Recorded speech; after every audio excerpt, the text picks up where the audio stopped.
How are you guys? Welcome back to Wargame in China. And today I'm just gonna talk about the scenario that I've been working on and playing, the Battle of Black Dragon Mountain, Nanjing, December 1937. Now, as you know, if you're a subscriber to this channel is mainly about wargaming, the war of resistance against Japanese aggression in China from 1941 until 1931 until 1945. And I do this for wargamers, toy soldier enthusiasts, modelers, anyone who's interested. And today we're going to get back to the Black Dragon. So Black Dragon Mountain was part of the Jiangning Fortress, which had been amalgamated into the Fukuo line in the defense of Nanjing in December 1937. Now, I did talk about this battle in a previous video, so I won't really go over too many of the details again. But I wanted to talk today about the problems we as wargamers face when we try to replicate the battles of history. Now, as you know, if you wargame in 20mm, if you were going to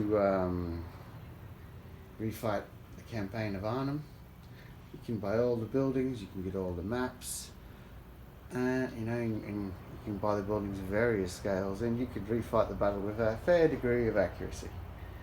However, for this game, Black Dragon Mountain, I had to just look at the map, and it wasn't a case of getting it 100% accurate. It was just a case of getting it as close as I could to being able, interpret the terrain into a playable game.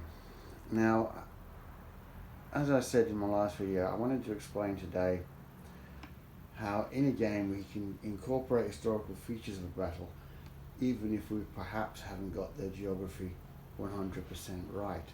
Now, as you can see here, Black Dragon Mountain, as I said previously, it was a group of hills. On top of each hill were fortifications. Now, as you can see from my fortifications, they are very generic. They were carrying SKC 88mm guns, and they were soon destroyed by Japanese air attack. Now, as I said in the previous game, the defense of this sector was very, very, very hard because the terrain itself negated many advantages as to when it came to interlocking mutual supporting positions, because the terrain of the mountain itself didn't allow that, and a lot of the fortifications that had been built prior to the battle were inferior, in the wrong place, flooded, weren't made of good material, faced the wrong way, a whole litany of problems. But I mean, you will still find examples of pillboxes where they were chained shut all right, but this time it was machine gun crews asking their comrades to chain them in so that they wouldn't flee the battlefield. So, as I said, I'm going to just move this to here. That's it. So at the beginning of the game, I decided that this was a 12-turn game using the rapid fire 2 rules, RF2 rules. And at the beginning of the game, I decided that I would scale the forces back. So I used a regiment of Japanese instead of a brigade, and I used a regiment of Chinese instead of almost a division. Now, how I made up the difference was there were certain positions at this front line position here, couldn't fire on a Japanese attack past this line here because the stones and rocks of the mountain blocked their firing line. I gave movement for all forces 6 inches per turn in order to speed up the battle, but also to make the game playable within 12 turns. So as we look here at turn 8, you can see the Japanese still advancing, and indeed the Chinese have had you can still see the Japanese advancing at turn 8. It's a 12 turn game, so there's a very good possibility that they will be storming the mountain by the end of turn 8. Now, that's for the Chinese. As I said in my thing, their machine guns were described and mortars were described as piles of scrap, and there were acute ammunition shortages. So how do we replicate that on the table? Well, on the table, what we have to do is we have to get our forces, and what I did is I looked at the companies of Sichuan infantry. For rapid fire, it was 10 men a company, and then I rolled a d6. And however that landed, was how many men didn't have a rifle. And then I rolled another dice, and that came up as 6, and I thought, well, 6 rounds is enough for each company of every battalion. So when I say 6 rounds, what I mean, of course, in rapid fire terms is 6 turns of fire. So if they fired on their own turn, they could fire 6 times, and obviously if they held fire and got a few interruptions, they might be able to manage to fire 12 times. I'd restricted the mortars for the 26th Army. I restricted them to firing every other turn and having no ammunition after they'd fired 3 times. I did the same for the artillery at the back. I allowed them 4 rounds, about 4 turns of artillery fire, and when that was gone, they just filtered off the battlefield. Now, how do we set up a game as a solo player, you might ask? I mean, as a solo player, how do you set it up if you ask me? Because you're going to be like, well, you know everything is. So how can you possibly get a fair game when you're playing against yourself? Or against any opponent, because in war there are so many factors like hidden movement. Well, if you're not familiar with wargaming, we have rules for that. We amalgamate that into the game. Or techniques. Now what I did here is I started the game off at this line, and I had 2 infantry battalions advancing with their with the battalion's weapons companies and support companies firing smoke, and I gave these 2 battalions 4 off-table 75mm guns and an extra mortar battery. Now, to figure out the attack on the other flank,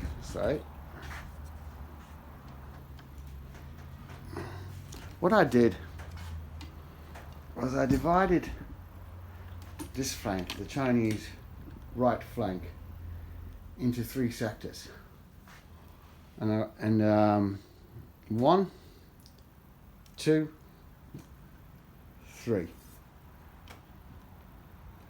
And then I rolled a dice to see when the Japanese infantry battalion would enter the table, and I rolled a 2, so the Japanese battalion would enter the table on the 2nd turn, and then I rolled a 6, which meant that the Japanese battalion would advance from the flank in battalion strength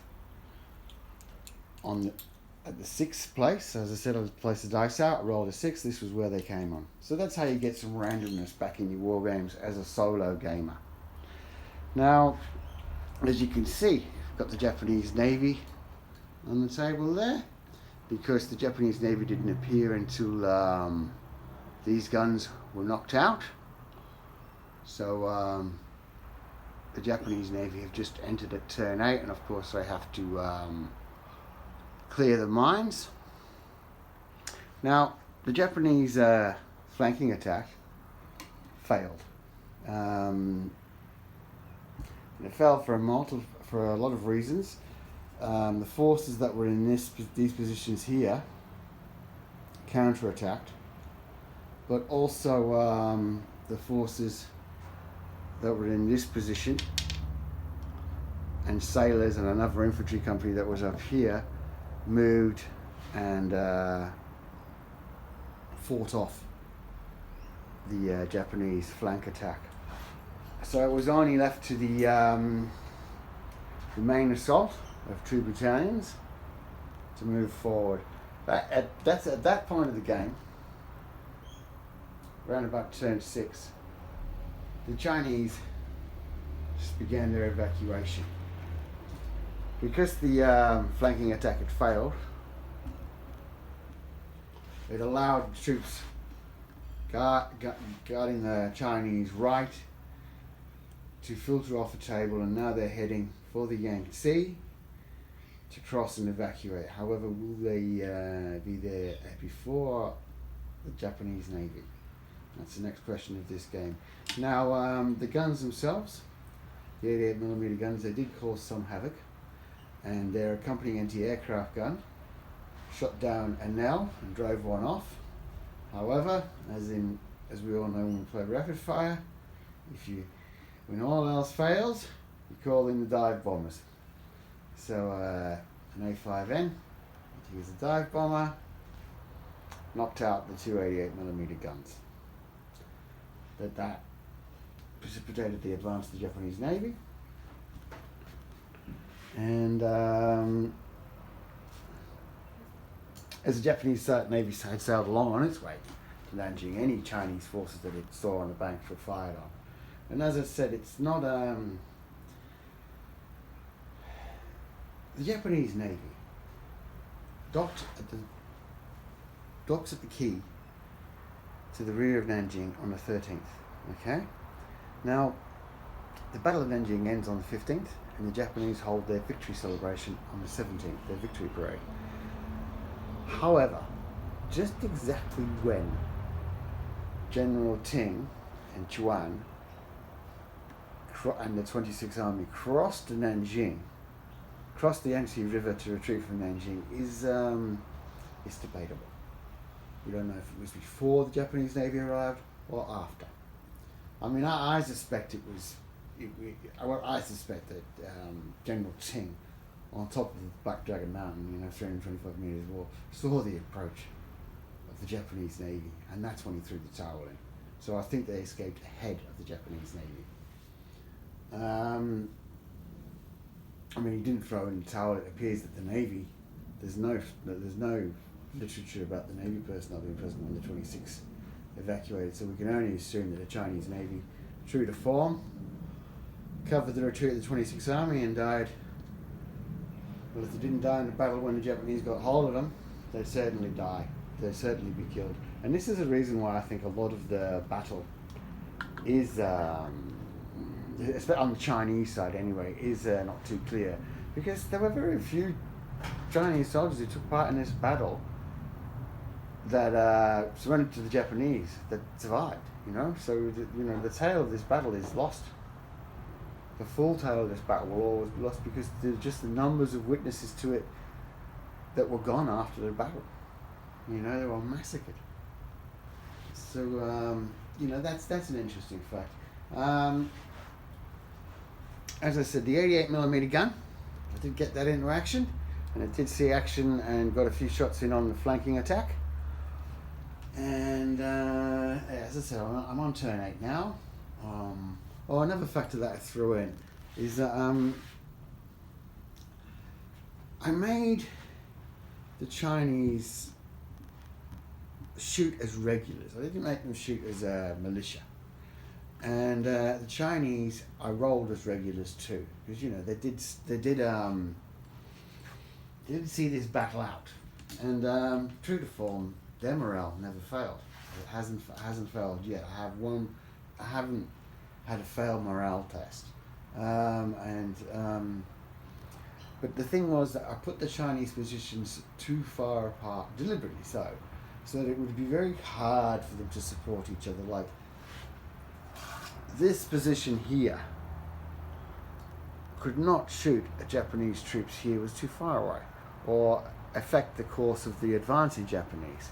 I did a lot of little things to mess with the Chinese ability to perform, like even the anti-aircraft gun. I didn't put it in the forward trench where it might take part in the infantry battle. I put it in the rear of the position where it could only be an anti-aircraft fire or be used when the close assault time came, you know, when it was close assault, when the enemy were upon them, when the Japanese were upon them. So that's how I got around the game. I tweaked with the movements, tweaked with a little bit of the morale. I designated how many rounds of ammunition the Chinese would have, designated their morale, and I made it so that the positions were always weak. The Chinese have been very lucky in this game. They've rolled well, and they've inflicted a lot of casualties on the Japanese that but they will still be overrun because they have so precious little ammunition. At least the men of Szechuan do. The Navy have plenty of ammo, but they have full armor patches. But the Szechuan men, they're running low on ammo now. So I'll carry on playing this. Give you a bit more of a look around the table. That is my artillery observer teams. And as you know, in rapid fire, observer teams can't be directly targeted. And I've got a 75mm mountain gun firing in support. All the trenches, earthworks, barbed wire, hills, I made myself, you know, except for these scenic ones. I think they're made by those ones, scenics. Very nice. They were on the market about, must have been about 15 years ago, and I got a few of them. The rest, the old Airfix farmhouse, Waterloo farmhouse, some model railway buildings. You don't need much for this game, except for a lot of emplacements. Now you notice also I've put rocks on the table. I just do that because rocks are everywhere, and they do add a new dimension, and your figures always look great next to them. You know, and I have seen videos on YouTube how to make your own rocks, and you know, just dig them out of the garden. I know some people say, oh, they can damage your figures or your models. Just be a bit careful with them. Alright, so I've discussed the game, how I played it. I've discussed a bit of how a solo gamer might approach a game and still give himself some surprises. I've discussed the 88mm guns, what they did, what they were knocked out by. It's turn 8. Look, I am not a wargamer who lays out a lot of money to buy the latest terrain or figures. I don't do that because I believe wargaming should be accessible at a minimal budget. And hence my games probably have what was called an old school nostalgia about them, and I like that. Listen, if you like that in war games too, and you want more battle reports and after action reports, just click like, subscribe if you want, and thank you for watching. See ya.